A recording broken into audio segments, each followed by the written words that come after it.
Bueno, hermanos, ahora sí vamos a la palabra del Señor. Y a pesar de que voy a estar centrándome en 3 o 4 versículos solamente, me gustaría leer un texto más amplio. Y querría que abrieran todos la Biblia en el libro de Juan y el capítulo 16. Juan y el capítulo 16. Vamos a estar leyendo del versículo 1 al 11, aunque el texto que voy a estar exponiendo son los versículos 7 al 11. Pero vamos a estar leyendo desde el principio porque nos va a hacer quizá entender un poquito más lo que el Señor está diciéndonos en este pasaje. Juan capítulo 16, versículos 1 al 11, dice así la palabra del Señor. Estas cosas os he dicho para que no tengáis tropiezo. Os expulsarán de las sinagogas, pero viene la hora cuando cualquiera que os mate pensará que así rinde un servicio a Dios. Y harán estas cosas porque no han conocido ni al Padre ni a mí. Pero os he dicho estas cosas para que cuando llegue la hora os acordéis de que ya os había hablado de ellas. Y no os dije estas cosas al principio porque yo estaba con vosotros. Pero ahora voy al que me envió, y ninguno de vosotros me pregunta, ¿a dónde vas? Mas porque os he dicho estas cosas, la tristeza ha llenado vuestro corazón. Pero yo os digo la verdad, os conviene que me vaya, porque si no me voy, el Consolador no vendrá a vosotros, pero si me voy, os lo enviaré. Y cuando Él venga, convencerá al mundo de pecado, de justicia y de juicio. De pecado porque no creen en mí. De justicia porque yo voy al Padre y no me veréis más. Y de juicio porque el príncipe de este mundo ha sido juzgado. Padre, tu palabra es perfecta, pero no tus predicadores. El mensaje que tú has revelado es perfecto, pero no los mensajeros. Pero seguimos confiando que tú obras a través de hombres débiles para edificar a tu iglesia. Seguimos confiando, Señor, de que tú tomas vasos de barro, Señor, para hacer tu obra. Y por eso, Señor, nos presentamos ante ti y tu palabra, pidiéndote que hoy puedas bendecir a tu iglesia a través de la Escritura. Que hoy podamos entender como tu pueblo, Señor, una de las mayores y más gloriosas obras que tu Santo Espíritu hace, Señor, en nosotros. Que puedas edificarnos, que puedas enseñarnos, que puedas instruirnos y que puedas, Señor, bendecir este tiempo en el que nuestros corazones puedan estar atentos a tu voz y pueda ser tierra fértil para que la palabra sea plantada en ellos y pueda dar fruto en nuestras vidas. Señor, te pido que me uses para enseñar a tu iglesia con fidelidad. Que me uses, Señor, para no hablar de mis propios pensamientos. No me quiero dejar llevar por mis emociones o por mi corazón o por nada más que tu palabra. Y te pido eso, Señor. Quiero ser solamente un mensajero fiel. Porque todos los que están delante de mí ahora, Señor, han venido no a escucharme a mí, a escucharte a ti. Y por eso, Señor, necesito que tu palabra sea predicada. Así que, Padre, úsame para bendición de todos. Y eso te lo pido en el nombre de Jesús. Amén, amén y amén. Hermanos, cuando nosotros llegamos a Juan 16, nos encontramos con un momento triste para los discípulos. Jesús les está anunciando a los discípulos que se va a ir, que los va a dejar, que se va a marchar, que se va a ir ya junto al Padre, que no va a estar con ellos por siempre y que el momento de su partida ya llega. Pero no solo les dice eso, sino que además les dice que habrá un grupo de personas que los van a perseguir, que los van a odiar y que incluso algunos de ellos los van a matar. Y es curioso lo que hemos leído, dice que esas personas lo harán creyendo que así sirven a Dios, creyendo que así están haciendo la obra de Dios. Así que les está diciendo, por un lado, yo me voy, y por otro lado, os van a odiar, os van a perseguir y algunos incluso vais a morir a manos de unas personas que os van a perseguir ferozmente y matar en nombre de Dios. Se refiere obviamente a los judíos. Y en todo eso, obviamente Jesús sabe algo, tiene miedo, están asustados. Dice, es normal que vuestro corazón se ponga triste. Imaginaos, habéis pasado 3 años con el Maestro, caminando con Jesús, aprendiendo con Jesús, viendo su gracia, su amor, su misericordia, su poder, sus milagros. y de golpe os dice, me voy y además os van a perseguir. Claro, ¿qué viene al corazón? Tristeza, preocupación, angustia, miedo, como qué va a ser de nosotros. Y es ahí cuando Jesús llega y dice, pero os conviene que me vaya. Os conviene os hace bien, es necesario para lo que vendrá después, que yo me vaya. Para lo que voy a traer, para lo que voy a enviar, para lo que os voy a regalar, para lo que os voy a dar. Primero yo me tengo que ir. Os conviene que yo me vaya. Y luego anuncia la llegada de lo que él llama el otro consolador, la llegada del Espíritu Santo a la iglesia. Y de eso vamos a hablar hoy, de ese momento en el que Jesús se marcha, se está marchando, está anunciando su partida, pero le dice a sus discípulos que les va a dejar a alguien, no a algo, no a algo, como dicen algunas falsas religiones, algunas sectas, que el Espíritu Santo es una energía, que el Espíritu Santo es un poder, que el Espíritu Santo es una cosa, es una fuente. No, el Espíritu Santo es una persona. Y no hablo de persona de ser humano, es un ser personal. El Espíritu Santo es Dios. Es Dios. Cuando Ananías y Zafira mienten en cuanto a la ofrenda que habían decidido dar a la iglesia, se encuentran ante el apóstol Pedro y dice, ¿por qué habéis dejado que Satanás os seduzca, os engañe para que mintáis al Espíritu Santo? Mira la pregunta de Pedro, ¿por qué habéis permitido ser seducidos para mentir al Espíritu Santo? Pero justo después Pedro dice, no habéis engañado a los hombres, habéis engañado a Dios. Ahí Pedro afirma con contundencia que el Espíritu Santo es Dios con nosotros. Y eso es algo que debemos entender. Dios siempre ha estado con su pueblo. Dios en toda la historia siempre ha estado con su pueblo. Un Dios, 3 personas, Padre, Hijo, Espíritu Santo. 3 personas que vemos claramente definidas en la Escritura, pero claramente definidas como Dios mismo. Como Dios mismo. Y siempre con su pueblo. Y eso es lo que Jesús dice. Yo voy a marchar, pero es necesario porque os enviaré al Espíritu Santo. Os enviaré al Espíritu Santo. Él estará con vosotros. Él va a acompañaros. Él va a guiaros en toda la verdad. Él va a fortaleceros en las debilidades. Él va a guiaros en la palabra. Él va a enseñar todas las cosas que yo os he dicho. Pero en este texto que nosotros vamos a analizar hoy, Jesús habla de 3 obras particulares del Espíritu Santo. 3 obras concretas del Espíritu Santo que va a hacer. ¿Por qué quiero matizar esto? Porque cuando nosotros hablamos en nuestros tiempos presentes del Espíritu Santo, de lo que más se escucha hablar es de los dones extraordinarios y del mover del Espíritu Santo. Creo en los dones. Creo que el Espíritu Santo obra con poder, lo creo. También creo que se ha enseñado muy mal. También creo que se hacen muchas cosas en su nombre que Él no hace. También creo que hoy en día la iglesia habla del Espíritu Santo hasta el punto que muchas congregaciones manifiestan cosas que avergonzarían a Dios y lo hacen en su nombre. Pero hay una cosa que tengo que dejar clara. Los dones no son la mayor obra del Espíritu Santo. El mover que vemos a veces entre la iglesia no es la mayor obra del Espíritu Santo. Lo que Jesús va a decirnos ahora es la mayor obra del Espíritu Santo. No hay obra más grande, más gloriosa, más majestuosa que haga el Espíritu Santo que convencer de pecado, de justicia y de juicio. Y es la primera obra que hace en el mundo. Antes de que seamos parte de la iglesia, primero debe obrar eso en nuestros corazones. Antes de que seamos miembros del cuerpo de Cristo, antes de que creamos, realmente conozcamos a Dios, antes de que realmente sepamos quién es el Espíritu Santo, Él va a obrar en nosotros para convencernos de pecado, de justicia y de juicio. Los dones están bien.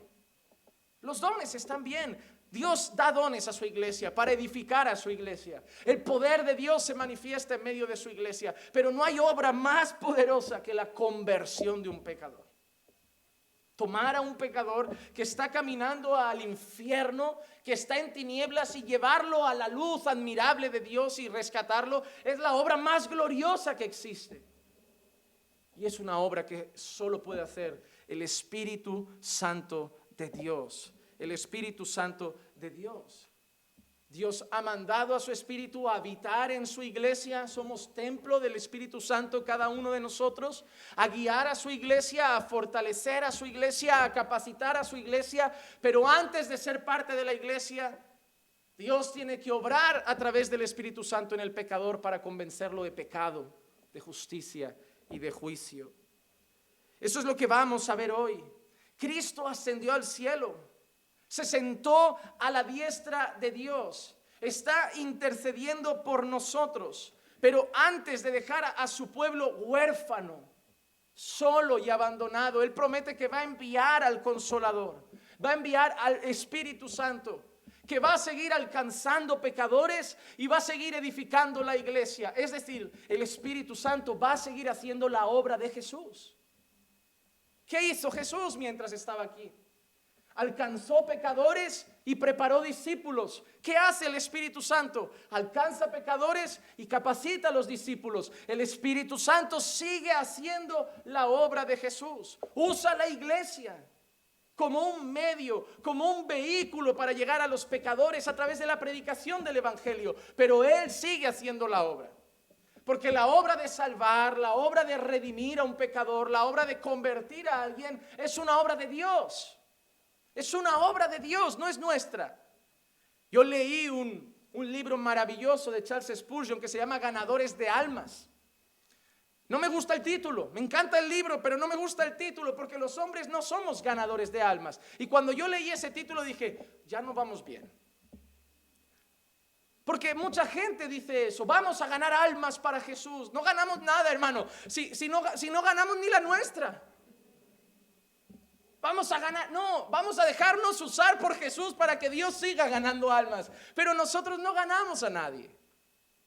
Si tú fueras un ganador de almas, tu madre incrédula ya estaría aquí. Tu padre ya estaría aquí. Tus hermanos ya estarían aquí. Pero tú sabes que tienes que implorar a Dios que los gane. Porque solo Dios puede romper el corazón. Nosotros sí, instrumentos, sí, un vehículo, sí, usados por Él. Conducidos por Él, dirigidos por Él, pero es la obra de Él, es la obra de Dios. Y eso nos hace cada vez más humildes. Nunca llegaremos a un sitio diciendo, ¿y tú cuántos has llevado a Jesús? Yo ya he predicado en campañas evangelísticas y he llevado a miles a los pies. Tú no has llevado nada. Tú no has llevado nada. Somos instrumentos en sus manos. Nosotros llevamos la palabra a los oídos. Solo Dios puede llevarla al corazón. Solo Dios. Yo dejo hoy aquí la palabra y lo que pase en vosotros no depende de mí.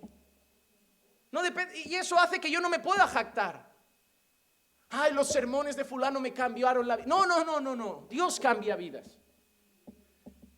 Los hombres hablamos, exponemos, enseñamos, predicamos, pero sabemos que la obra es de Dios. Unos plantan, otros riegan, pero Dios da el crecimiento. Y es lo que Jesús está diciendo. Yo voy a enviar al Espíritu Santo.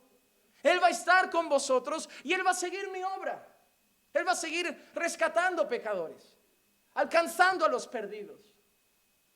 Y lo va a hacer de esta manera, convenciendo al mundo de pecado, de justicia y de juicio. Juan 16, 8 y 9.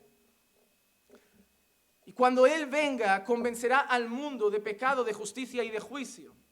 Y ahora vemos la primera obra de las tres que vamos a comentar hoy. Vamos a comentar esas tres obras. Los 3 puntos de nuestro sermón son los siguientes: convencer de pecado, convencer de justicia y convencer de juicio. Y ahora Jesús menciona la primera de las 3. La primera cosa de la que el Espíritu Santo debe convencer al pecador es de su pecado. Dice, de pecado porque no creen en mí. Hermanos, ¿cuál es el mayor pecado que existe? La incredulidad. La incredulidad. La incredulidad es el peor de los pecados. Puede ser que no haga tanto daño, ¿no?, a los de fuera como el asesinato, una violación, el adulterio, pero te separa totalmente de Dios. Es un corazón que rechaza a Dios y dice, no creo en ti. Ya puede ser miembro de una ONG, Ya puede dar comida a los pobres, ser un buen esposo, cuidar a sus hijos, pero rechaza a Dios. Es el mayor de los pecados. Por eso la Biblia dice el necio en su corazón, no hay Dios. Y ojo, que mira si son necios, que hoy los que dicen no hay Dios creen que son más listos que los que dicen sí hay Dios. Cuando yo llego a personas de mi generación a hablar de mi fe, me miran como si fuera tonto. ¿Cómo puedes seguir creyendo en algo invisible? Me miran así. Me hacen sentir tonto, me hacen sentir inútil, me hacen sentir como que me han lavado el cerebro, como las frases que me dicen, ¿cómo puedes creer en cuentos de hadas? Pero yo tengo dos opciones, ¿les creo a ellos o creo la Biblia? Y la Biblia me hace ver que creer en Dios es de sabios y rechazarlo es de necios. Y es cierto, hermano, cuando yo salgo a pasear por la montaña con mis perros por las mañanas y veo la montaña, veo la creación, veo los montes, veo el cielo, veo todo eso, digo, es verdad, realmente hay que ser necio para no creer en Dios. Firme defensor de todo lo que era contrario a Dios, y ahora me siento tonto por tanto tiempo no haber creído en Él. Es decir, ¿cómo era capaz de ver todas estas constelaciones y pensar que esto fue fruto de la casualidad y que algo explotó y se quedó en un orden perfecto? ¿Cómo puedo pensar eso? Hasta el punto que, como alguien me dijo una vez, hay que tener más fe para ser ateo que para ser creyente. Es más difícil contemplar eso y no creer en Dios que creer en Él. Pero lo primero que tiene que hacer el Espíritu Santo es convencer de pecado porque no creen en Él. Y la pregunta es, ¿de qué pecado? Del de ellos. El mundo piensa que no es malo, ¿sabías? El mundo piensa que ellos no están tan mal con Dios. El mundo piensa que si Dios es amor, ¿cómo los va a mandar al infierno si tampoco han matado a nadie? Porque esas frases las escuchas hoy. Oye, yo no he robado, no he violado y no he matado. ¿Cómo me va a mandar Dios al infierno? Y es lo que hablaba yo con unos hermanos ayer. Cuando la vara de medir lo bueno y lo malo es la de los hombres, para considerarte malo tienes que ser eso, o un pederasta, o un violador, o un asesino, o un traficante. Pero bueno, ¿quién no miente? ¿Quién no le ha quitado alguna monedita a sus padres? ¿Quién no ha engañado a su padre alguna vez? ¿Quién no ha mirado a alguna mujer que no es suya, pero no ha hecho nada, solo ha mirado? ¿Quién no? Pero el problema es que esa es la vara de medir del mundo. Pero lo que define el pecado es la vara de medir de Dios. Y cuando tú te comparas con el mundo, claro, entre Hitler y yo, soy casi un ángel. Pero entre yo y Dios, soy una cucaracha. Ese es el problema. Que si yo me comparo con Hitler, con Mussolini y con toda esta tropa de hombres malvados que han aparecido en la historia, yo me siento hasta bueno. Pero cuando me miro ante Dios, yo soy malvado. El ser humano cree que él no es el problema de este mundo. El ser humano no reconoce su culpa ante Dios. El ser humano cree que no ha ofendido a Dios. El ser humano cree que no está tan mal con Dios. Muchos incluso dicen creer en Él, hablan de Él, van hasta cultos religiosos o a misas o a cultos cristianos evangélicos, diciendo que creen en Dios, pero luego su vida es totalmente contraria a Él, lo ignoran, le dan la espalda. Porque en el fondo todavía no son conscientes de su maldad. Vivimos un tiempo en el que Dios ya no es el centro de los hombres son el centro de los hombres. Ahora se adora al hombre y se desprecia a Dios. Todo gira en torno a los hombres. Hemos hecho ídolos de los hombres. Adoramos a los hombres. Nosotros mismos vivimos una generación súper metrosexual. Sí, hay que cuidar la salud, pero ha llegado a un punto que hemos creado lo llamado culto al cuerpo. Queremos vernos perfectos, sin un gramo de grasa en el cuerpo porque es malísimo. Y hay ese culto a los hombres, culto al cuerpo, culto a la inteligencia, culto a la fama, culto a la reputación, culto al dinero. Pero el hombre sigue pensando que no está mal con Dios. Que no está mal con Dios. Por eso ves a multitudes cuando sales a evangelizar que te dicen, yo creo en Dios a mi manera. ¿O no te han dicho eso nunca? Yo creo en Dios, pero no en la Biblia. Yo creo en Dios, pero no en la iglesia. Se han montado su propio Dios. Se han creado un Dios a su imagen y semejanza. Han ignorado al verdadero Dios. Han ignorado al Dios de las Escrituras. Se han hecho su propio becerro de oro. Y lo adoran y le llaman Dios. Y creen que están en paz con Dios. Por eso, cada vez que muere un familiar tuyo que no es creyente, seguro que tu familia, como la mía, está en el tanatorio diciendo, ahora está en un lugar mejor. Ahora nos cuida desde el cielo. No, tranquila, la abuela nos ve desde ahí, cariño. No, la abuela sí nos ves desde ahí. Desde abajo. Porque la abuela no era creyente. La abuela está ahí y seguramente estará gritando, por favor déjame salir a decirme a mis hijos y a mis sobrinos y a mis nietos que el infierno es real. Pero no va a salir. No va a salir como ese hombre que se lo decía en aquella escena de aquel rico y Lázaro. Déjame ir a mis hermanos. Decirles que esto existe, que esto es verdad, que hay que tomárselo en serio. Pero ¿qué les dice? Dios, tienen a Moisés, tienen a los profetas, es decir, tienen la palabra. Si no creen la palabra, aunque un muerto resucite, no van a creer. No van a creer, porque ese es el problema. El mundo no se cree malvado. El mundo no se cree malvado, se cree bueno, cree que todos somos víctimas de algo. Mira, es que yo no sé amar porque no me amaron en el pasado. Es que yo soy mal padre porque tuve un mal padre. Es que yo soy así porque fueron así conmigo. Siempre alguien tiene la culpa, pero nadie reconoce, soy malo y punto. Soy malo y punto. ¿Tú sabes cuándo veo yo más eso? Cuando tengo consejería matrimonial en el despacho. Los matrimonios llegan, pareces un partido de tenis, bola para un lado y para otro. Es que ella, es que él, pero es que ella, pero es que él, pero es que ella, pero es que él. Digo, esto no se arregla, esto acaba en divorcio. Hasta que reconozcáis que la culpa es vuestra. No es ella o él, soy yo, soy yo. Yo soy el malo de la historia. Desde Génesis es así. Adán, ¿qué has hecho? Yo, ha sido la mujer que tú me has dado. Mujer, ¿qué has hecho? Si la serpiente no hubiera hablado, aquí nadie come del fruto. Pero nadie dice, soy malo, tengo la culpa. Por eso debe obrar el Espíritu Santo. Por eso debe llegar a nuestros corazones. Porque siempre pensaremos que no somos tan malos. Que no somos tan malos. El mundo rechaza a Dios. Rechaza a Dios, se ha creado uno propio, rechaza a Dios.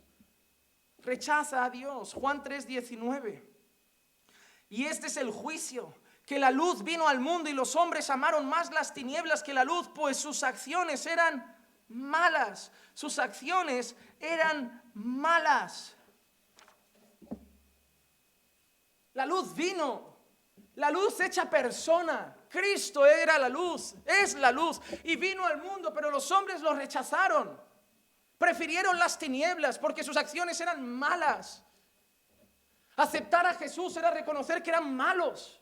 Aceptar la luz era reconocer que estaban en tinieblas. Aceptar al que les guiaba al camino era reconocer que estaban perdidos. Aceptar el perdón era reconocer que necesitaban perdón, es decir, se tenían que arrepentir. Entonces prefirieron echar a Jesús y decir, no te queremos, déjanos como estamos. Así son muchos de nuestra familia. Te respeto, pero no comparto tu pensamiento. Es decir, vale, vive tu fe, pero a mí no me incomodes con esto. Déjame vivir a mi manera. Déjame seguir pensando que yo también estoy bien. Esa es tu manera de ver la vida, yo tengo la mía, pero el problema es que no hay dos maneras, hay una. Que no es que los dos estemos bien, es que si no tienes a Jesús estás muerto. No puedo dejarte así, mamá. No puedo dejarte así, papá. No, me da igual que tú respetes mi fe. Yo no puedo respetar cómo vives. Estás de espaldas a Dios. Porque ellos piensan, bueno, él con su vida religiosa acabará en el cielo y yo con mi vida también. Eso es lo que piensan. Su cabeza les dice eso. Bueno, él que viva su vida religiosa, yo tampoco creo que soy tan malo. Al final yo acabo en el cielo. Pero no hay dos verdades, no hay dos caminos, no hay dos maneras de llegar al Padre. Solo es a través de Jesús. Pero el mundo sigue rechazando la luz porque sus obras son malas. El problema es que no reconocen que sus obras son malas. Recuerdan, la Biblia dice que viviremos un tiempo en que a lo bueno le llamarán malo y a lo malo le llamarán bueno. La ideología de género no reconoce que lo que hace es malo.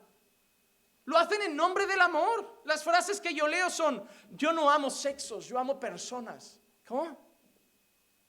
Eso es pecado. No, yo amo. Yo no veo un hombre, una mujer, yo veo un alma a la que amar. Pero, ¿qué?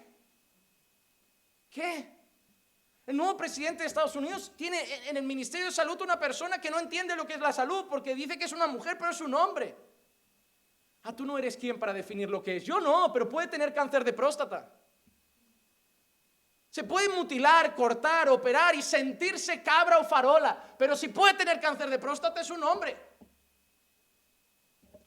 Es así. Pero yo soy el malo, el intolerante, porque yo no respeto su manera de ver la vida. No es que lo amo y por eso le digo algo. Porque soy incapaz de ver que se está yendo al infierno mientras todos lo aplauden y dicen, qué bueno, no pasa nada, hay que amarlos. Yo necesito decirles la verdad, porque siento que es la única esperanza de que se salven. Al final, los que parecemos más malos somos los que más amamos. Porque estamos dispuestos a ser odiados por el amor que tenemos por ellos. Porque si no te amara, pensaría, ¿sabes qué? Vete al infierno. Yo no tengo por qué aguantarlo. Pero te amo más del odio que me vas a tener. Así que prefiero decirte, eso es pecado. Arrepiéntete. Amo tu alma y sé que o te arrepientes o me vas a odiar. Pero prefiero jugarme el odio por amor a tu alma. Pero yo sé que solo el Espíritu Santo puede convencerles de sus pecados. No hay argumento, no hay charla, no hay conferencia, no hay discurso que sea efectivo al 100%. Yo he visto, hermanos, artículos, trabajos, ensayos, libros de cómo ganar almas para Jesús, cómo llegar a... No hay cómo. Predicamos. Llamamos al arrepentimiento, pero la obra solo la puede hacer Dios. Por eso siempre diré que evangelismo sin oración es trabajo perdido. Porque yo voy a predicar, pero primero voy a rogar por las almas a las que voy a predicar diciendo, Señor, quebranta sus corazones. Quebranta sus corazones. Hermanos, si no reconocen su maldad, están muertos. Tu madre y mi madre, tu padre y mi padre, tus hermanos y mis hermanos, si no reconocen su maldad, hermanos, están muertos. Nos debería doler. Nos debería doler. Yo no sé lo que te pasa, pero yo a veces voy a casa de mi familia y mira, voy a ser honesto, son los momentos más incómodos de mi vida y los quiero con locura, ¿eh? Pero me pasa lo siguiente, cuando voy a casa de mi familia, si hablo del Evangelio se acabó el día. Se acabó. Se acabó, porque el Evangelio llama al pecador al arrepentimiento y para llamarlo al arrepentimiento le tengo que hacerse entender con la palabra que es un pecador. Y me parece que eso destroza la comida familiar. Pero ¿qué pasa? Cuando pienso, bueno, hoy solo como, ya está, al menos respetan, oro en la comida y me voy a casa, no he hecho nada malo, pero algo en mi cabeza empieza, ¿y si mueren hoy? ¿Y si hoy era el día? ¿Y si hoy sí que hubieran entregado su... Yo salgo con unos dilemas, que hay momentos que me dicen, oye, ven a comer. Y yo pienso, no, que luego voy a pasar 3 horas esta tarde con un sentimiento de culpa terrible. Porque ¿cuánto les hablo? Cada día no me van a querer ver en casa. ¿Una vez al mes? ¿Una vez a la semana? ¿Dejo de hacerlo después de 5 años viendo que no? ¿Qué hago? ¿Qué hago? Sé que solo Dios puede obrar, pero sé que lo quiere hacer y lo hace a través de la predicación de la palabra. ¿Y quién llega más a ellos que su propio Hijo? Es durísimo, ¿verdad? Tener gente que ama si no quiere a Dios. Te digo una cosa, cuando la iglesia se llena de almas adorando al Señor, me alegra. Pero si llegara el día en que esa iglesia estuviera llena y 3 sillas allí fueran de mi hermana, mi padre y mi madre, te digo una cosa, no es que ames un alma más que otra, pero ese día para mí sería una fiesta. Como yo he llegado a decirle al Señor, Señor, aunque sea en otra iglesia, he llegado a decir, aunque sea de mala doctrina, pero que te conozcan.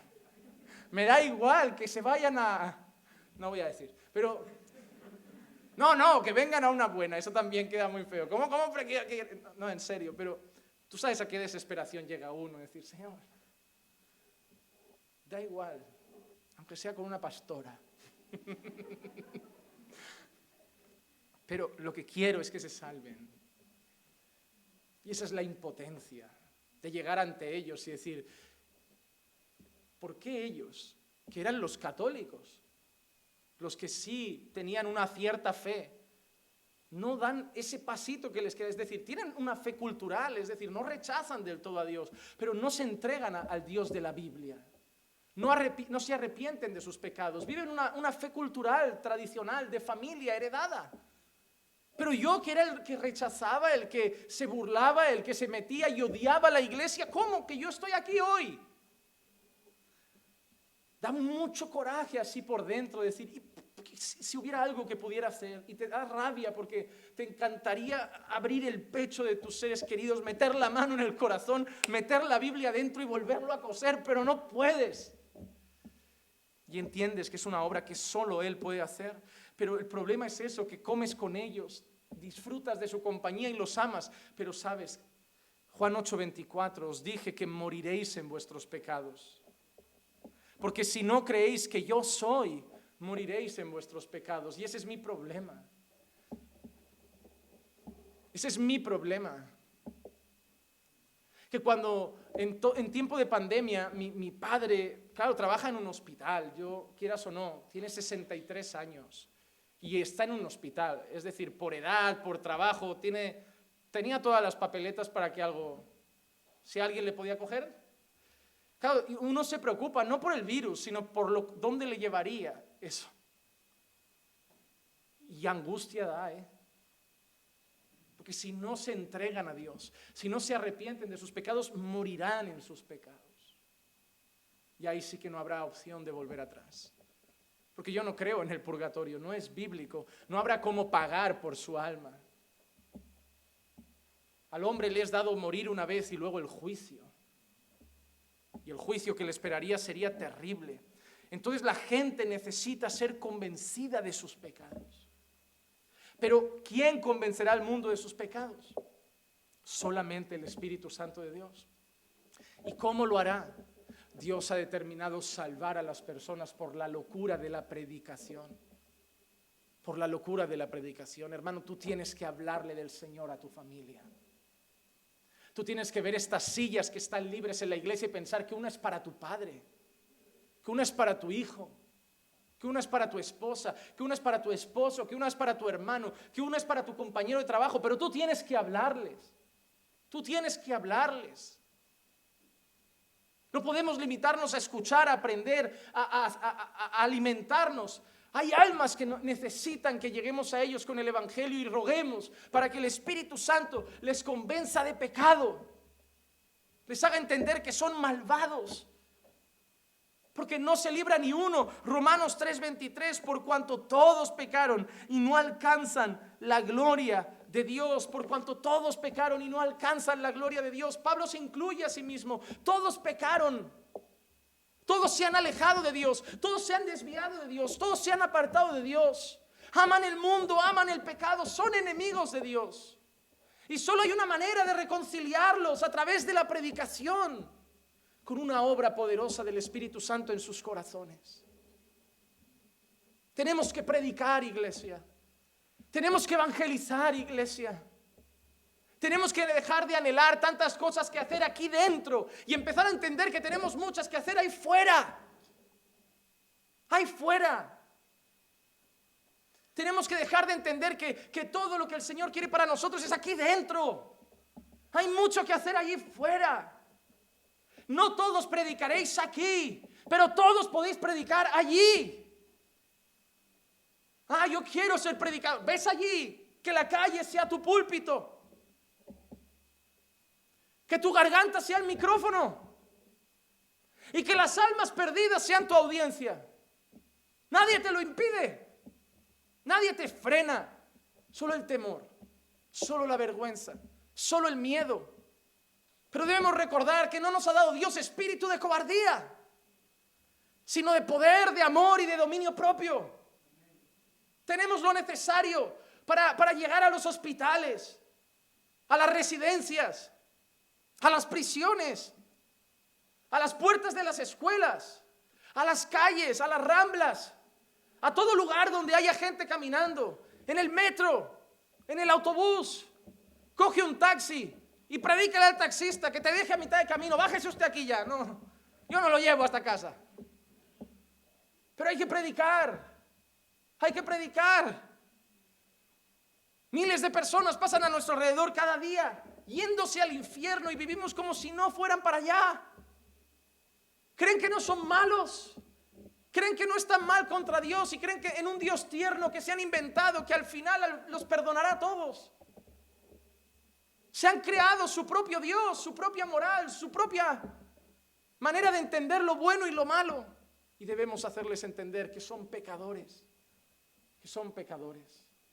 Pero es una obra que solo el Espíritu Santo puede hacer. El día de Pentecostés, eso es lo que pasó. Hechos 2:37. Mira esta frase: al oír esto, compungidos de corazón, dijeron a Pedro y a los demás apóstoles: hermanos, ¿qué haremos? Compungidos de corazón. ¿Qué pasó ahí?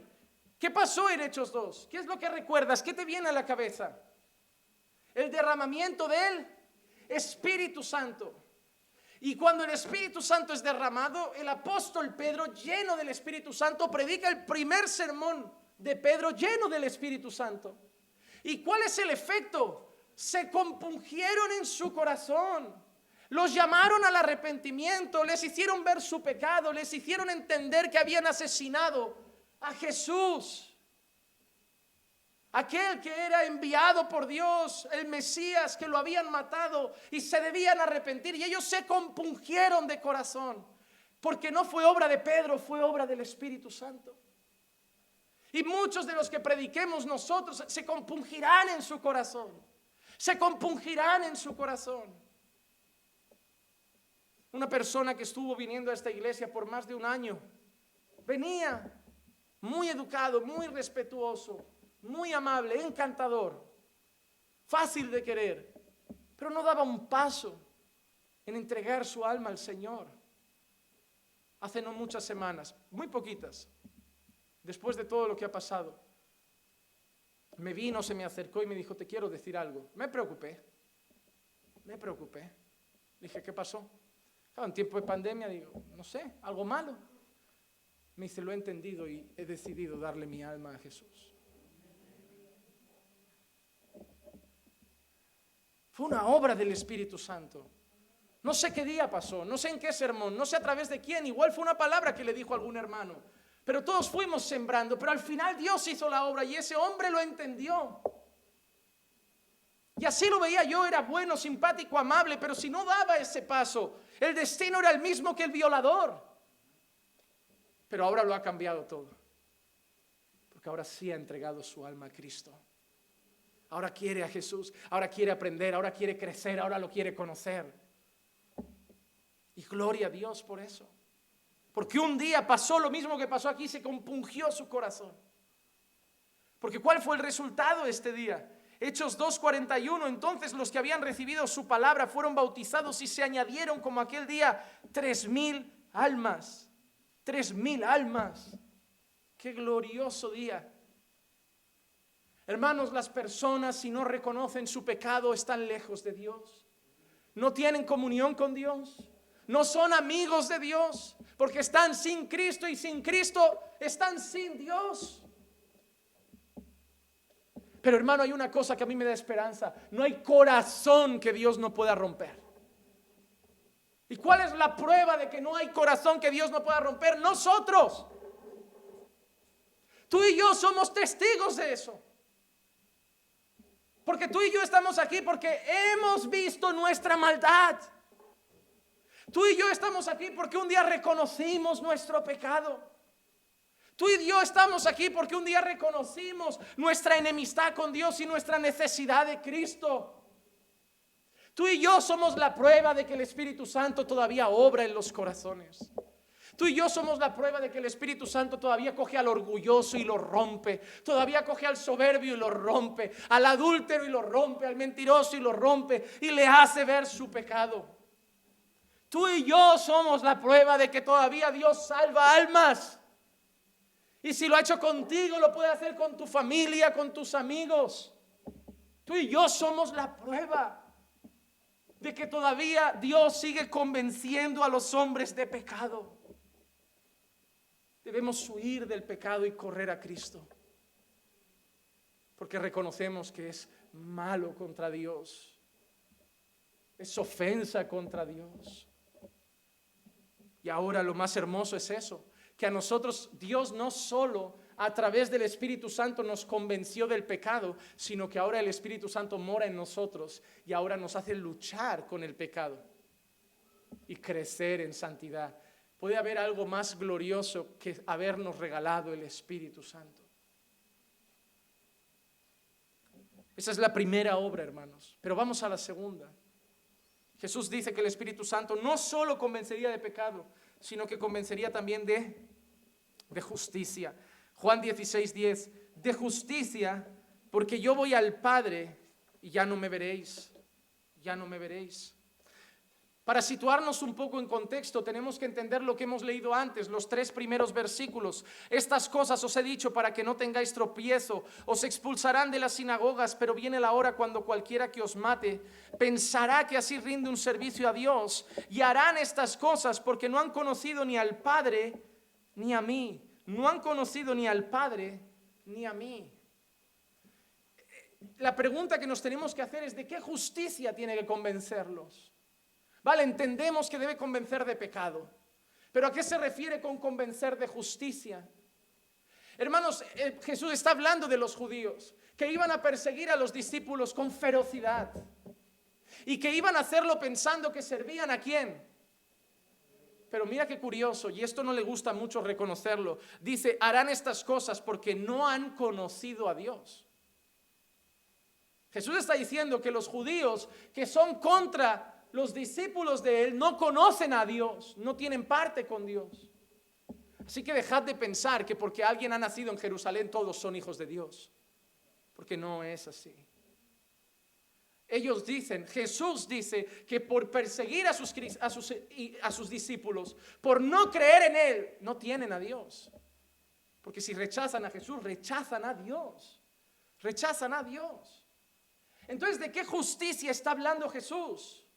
De la justicia de ellos, de su propia justicia. Porque así como el hombre piensa que no es tan malo, el hombre también piensa que es justo, que él puede hacer su propia justicia. Los fariseos creían que estaban haciéndole un favor a Dios.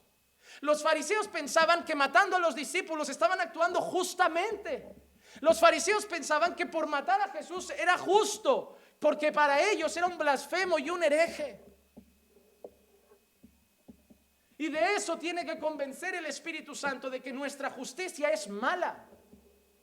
De que nuestra justicia es mala. De que nosotros no estamos bien para determinar lo que es justo y no es justo.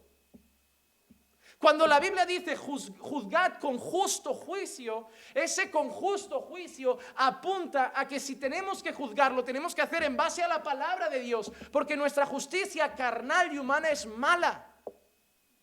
Los fariseos creían en su propia justicia. Por eso Jesús le dijo a Nicodemo, tienes que nacer de nuevo, tienes que dejar de confiar en tu propia justicia. Tienes que dejar de pensar que tú mismo estás bien con Dios, que tú mismo te arreglas con Dios, que tú mismo te apañas con Dios. Necesitas entender que la única justicia que nos sirve es la justicia de Cristo. Que tu justicia es carnal. Mira su justicia. Prefirieron a Barrabás que a Jesús. Prefirieron a un malhechor, a un asesino, que a un justo inocente. Y creyendo que estaban siendo justos, que estaban haciendo lo correcto, porque ese es el problema del mundo. Creen que actúan bien, pero su justicia es mala. Su justicia es mala. Pero Jesús dice, habla de su justicia y dice, convencerlos de su propia justicia, de justicia, porque yo me voy al Padre y a mí no me verán más. Y esa expresión es maravillosa, porque Jesús está diciendo, ellos me rechazan, pero el Padre me recibe. ¿Quién es el justo, ellos o el Padre? ¿Quién es el justo, los hombres o Dios? Pues los hombres me rechazan, pero Dios me recibe. Para los hombres soy injusto, pero para Dios soy justo. Y de eso tienen que ser convencidos, de que su justicia es mala, que necesitan la justicia de Dios. Pedro, cuando habla de Jesús en su discurso, lo llama varón aprobado por Dios. Hechos 2:22 dice, varones israelitas, escuchad estas palabras. Jesús el Nazareno, varón confirmado por Dios entre vosotros con milagros, prodigios y señales que Dios hizo en medio vuestro a través de él, tal como vosotros mismos sabéis. Pedro está diciendo, vosotros lo habéis rechazado, pero Dios lo ha aceptado. Lo ha confirmado, lo ha aprobado. Vuestra justicia es mala. Vuestra justicia es mala, pero la justicia que vale es la justicia de Dios. Hechos 2:24, Pedro dice, a quien Dios resucitó, poniendo fin a la agonía de la muerte, puesto que no era posible que él quedara bajo el dominio de ella. Cuando Dios resucita a Jesús, le está diciendo a todos los que lo han matado que Jesús es la justicia de Dios, que Jesús está aprobado por Dios, que Jesús es recibido por el Padre.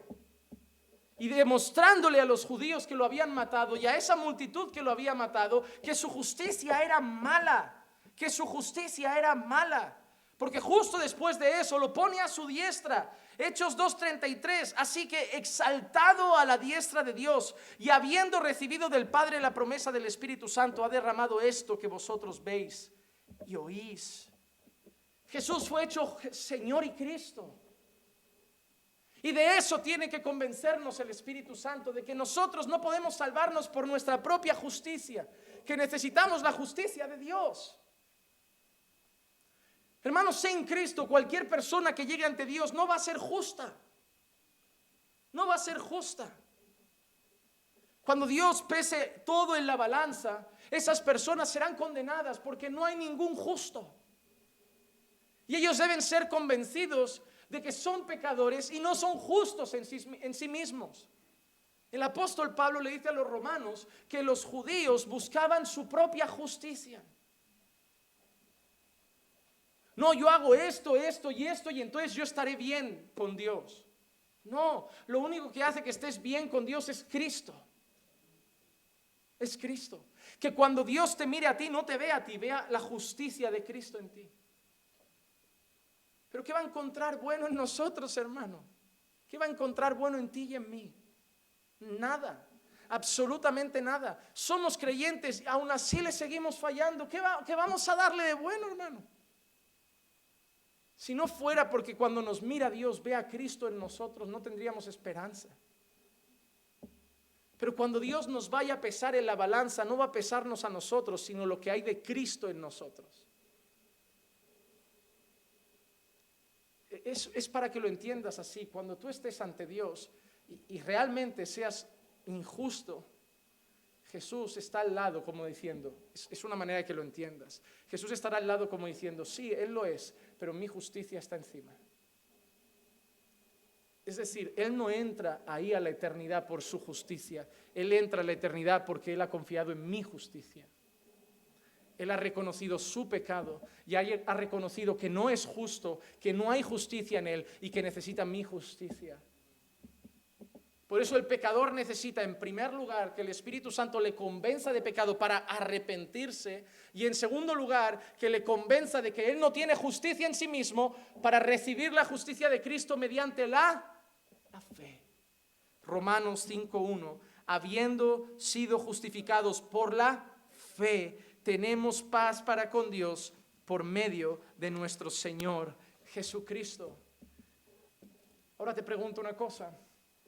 Cuando Jesús predicaba, cuando Juan Bautista predicaba, ¿cuáles eran las dos palabras que decían?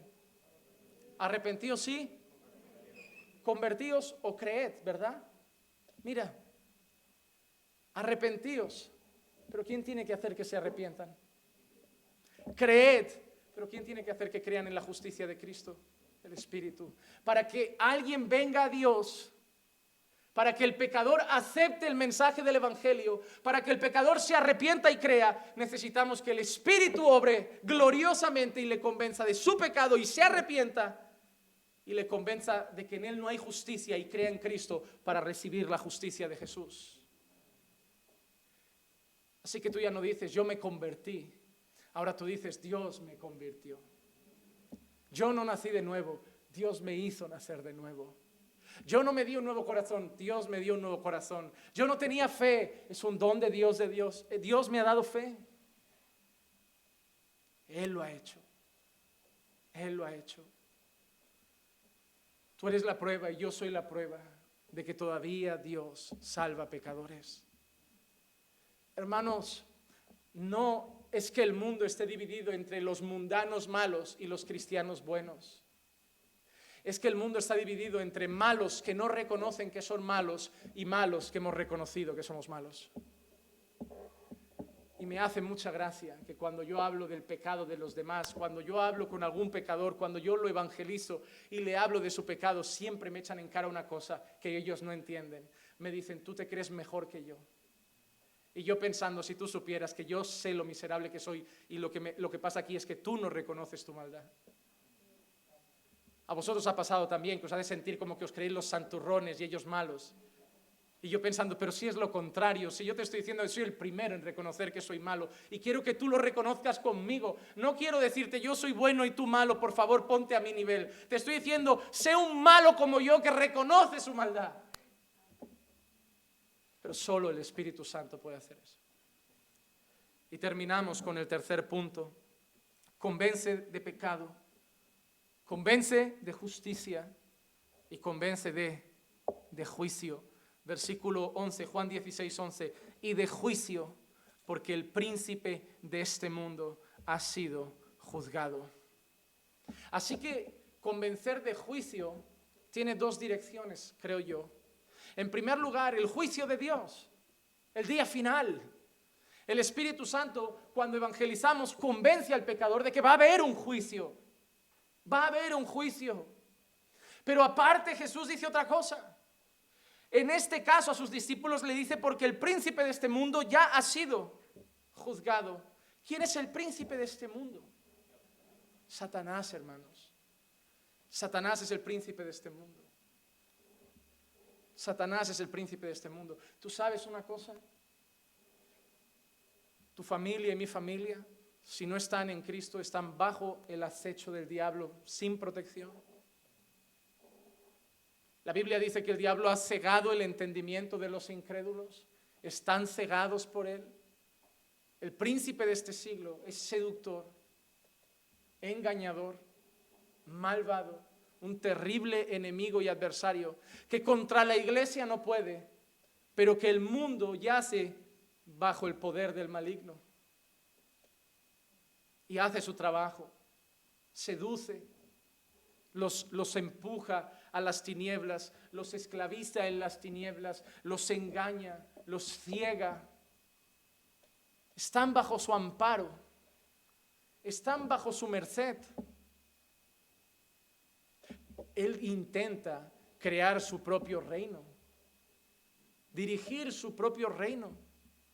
Tiene sus propias huestes, potestades. Pero hay un problema. Jesús dice que el Espíritu Santo también convence de que Él ya ha sido juzgado. Y eso es algo glorioso. Él ha perdido. Él está trabajando como un perro hambriento porque sabe que le queda poco tiempo. Sabe que le queda poco tiempo. Me imagino a Satanás viendo a Jesús agonizando en la cruz, disfrutando y pensando, gané. Les he comido la oreja a todos, les he dicho, que lo crucifiquen. Y los he perturbado y los he llenado de odio y los he llenado de rabia, he puesto al mundo contra él y lo han clavado en la cruz. Pero Satanás no sabía que eso sería lo que Dios usaría para salvar a los pecadores. Que donde él creía que ganaba, fue donde Dios ganó, demostrándole así al mismo diablo que Dios sigue siendo el rey. Que el diablo a veces parece que gana, pero que él ya ha perdido. Y eso es lo que nos enseña también el Espíritu Santo. Apocalipsis 20:10, y el diablo que los engañaba fue arrojado al lago de fuego y azufre, donde también están la bestia y el falso profeta, y serán atormentados día y noche por los siglos de los siglos. Dios ganó en la cruz. Dios ganó en la cruz, venció la batalla y venció al mismo diablo. Pero el juicio que viene a convencernos no es solo el juicio de Satanás, sino también el juicio que habrá contra los que están sin Cristo. Hermanos, hermanas, todos aquellos que están sin Cristo tienen un terrible destino como tiene el mismo diablo. No solo el diablo será juzgado, sino todos aquellos que están sin Cristo. Apocalipsis capítulo 20, versículos 12 y 13. Y vi a los muertos grandes y pequeños de pie delante del trono, y los libros fueron abiertos, y otro libro fue abierto, que es el libro de la vida, y los muertos fueron juzgados por lo que estaba escrito en los libros según sus obras. Y el mal entregó a los muertos que estaban en él, y la muerte y el Hades entregaron a los muertos que estaban en ellos, y fueron juzgados cada uno según sus obras. Va a haber un juicio, pero no solo para Satanás, sino para todos. Por eso debemos predicar, iglesia. Estaba preparando este sermón y quiero creer que Dios, a través de su Santo Espíritu, quebraba mi corazón por la necesidad que tenemos de llamar a la iglesia a hacer su misión. Estaba preparando este sermón y en mi oración, mientras meditaba en él, se los digo en serio, lloraba. Y yo quiero entender que el Señor me quebraba y me hacía entender que no estamos haciendo nuestro trabajo. Quiero entender que el Señor como que me dijera a lo más profundo de mi corazón, repito, no escuché su voz, pero venían pensamientos a mi mente cuando meditaba en todo esto, como que el Señor me decía, Juanma, las conferencias están bien, los estudios están bien, la enseñanza está bien, tiene que haber palabra en mi casa, pero no perdáis de vista la misión. No perdáis de vista la misión, id y predicad el Evangelio. La gente se muere y mientras vosotros coméis ahí dentro, ellos no comen ahí fuera. Mientras vosotros escucháis aquí dentro, ellos no escuchan ahí fuera. Mientras vosotros cada año leéis una vez la Biblia, ellos ni siquiera han leído 2 páginas. Hay que ir y predicar, hay que dejar de ser cobardes, hay que dejar de ser cómodos, hay que dejar de tener vergüenza, hay que dejar de tener miedo y saber que Él hará la obra. Pero debemos hacerlo, lo debemos hacer todos. Unos en el metro, unos en el tren, unos en las plazas, unos en el trabajo, unos por las redes, por WhatsApp, por teléfono, como queráis, pero debemos predicar el Evangelio. Déjame hacerte una pregunta muy rápida, hermano. ¿Todos los que tú conoces son salvos? Que levanten la mano todos aquellos que tienen a alguien que aman de verdad y saben que ahora mismo se iría al infierno. Aquí esperamos, iglesia. A que el pastor vaya a mi casa y lo haga él. A que un hermano lo haga porque a mí me da vergüenza. ¿A qué esperamos, iglesia? Hermanos, tu madre puede irse al infierno mañana. Tu padre puede irse al infierno mañana. Tu hijo puede arder en el infierno mañana. Pero tú puedes ser el instrumento que Dios use para convencerles de pecado, de justicia y de juicio. Tú no eres buena persona y a ti te convenció. Tú no eres bueno y tú estás aquí. Ellos no son peores que nosotros. Ellos no son un imposible para Dios. Ellos no son inalcanzables para Dios. Pero Dios ha determinado salvarlos a través de la predicación del Evangelio. Y nosotros debemos hacerlo. Debemos llegar a las almas perdidas. Debemos rogar por nuestros seres queridos. Pedir a Dios, convierte sus corazones. Hazles ver su maldad y que se arrepientan de su pecado. Hazles ver su injusticia y que reconozcan que solo necesitan y pueden tener la justicia en Cristo. Y hazles entender que va a haber un juicio y que serán culpables si no están en Dios. El Evangelio tiene dos direcciones cuando es predicado. Unos reciben vida, otros reciben ira. Juan 3, 35 y 36, el Padre ama al Hijo y ha engendrado todas las cosas en su mano, entregado todas las cosas en su mano. El que cree en el Hijo tiene vida eterna, pero el que no obedece al Hijo no verá la vida, sino que la ira de Dios permanece sobre él. ¿Sabes qué significa, hermano? La ira de Dios ya está sobre ellos. Ya está sobre ellos. Por eso dice permanece sobre ellos. No dice la ira de Dios vendrá sobre ellos. Permanece sobre ellos. Porque todos sin Cristo están caminando hacia la ira de Dios. Pero si les predicamos y si el Espíritu Santo les convence de pecado, de justicia y juicio, esa ira pasará a Cristo y ellos recibirán vida y vida en abundancia. Deseo que el mensaje de hoy, por un lado, te lleve a dar gracias a Dios por entender que si tú te arrepentiste, si tú confiaste en Jesús, si tú fuiste convencido, es porque debes dar gracias a Dios, porque no fuiste tú, fue Dios en ti. Pero también espero que salgamos de aquí pensando, quiero hablar a alguien el Evangelio, quiero predicar a alguien el Evangelio, quiero hablar a alguien, quiero dejar de ser cobarde, quiero dejar de tener miedo, quiero dejar de ser egoísta, cómodo, y quiero hablarles, y sé que vais a empezar a venir tarde o temprano diciendo, pastor, mire, le hablé y quiere conocer al Señor, mire, pastor, le hablé y quiere venir, le hablé y quiere llegar, y van a empezar a llegar por ahí, no solo personas de malas iglesias, sino personas de la calle. Ya han venido muchos de malas doctrinas, pero necesitamos ver que también viene la prostituta arrepentida, el drogadicto arrepentido, el borracho arrepentido, el adúltero arrepentido. Y lo vamos a ver, hermano, yo creo que lo veremos. Pero yo también sé algo, yo solo puedo llevarte la palabra. Asimismo creo que si algo hoy se mueve en ti, también creo que es obra del Espíritu Santo. Así que yo termino con una oración para pedirle a Dios que obre en nosotros. Padre, te doy gracias por tu palabra. Gracias, Señor, por habernos permitido reunirnos aquí como iglesia y escuchar tu voz en las Escrituras. Y gracias, Señor, por el privilegio de habernos recordado, Señor, cuánto nos amaste hasta el punto de hacer una obra, Señor, que nosotros no podíamos hacer y la hiciste tú en nosotros. Nos convenciste de nuestro pecado, nos hiciste entender nuestra injusticia y poner nuestra confianza en Cristo y solamente en Cristo. Gracias, Señor amado, por tu bondad. Y te pido que nos muevas a compartir tu evangelio con más personas, que nos muevas a llegar a los que están perdidos, que nos muevas, Señor, a dejar la comodidad o el miedo a un lado, Señor, y predicar confiando que tú vas a obrar a través de tu Espíritu en otros pecadores, como obraste también en nosotros. Gracias por mi amada iglesia.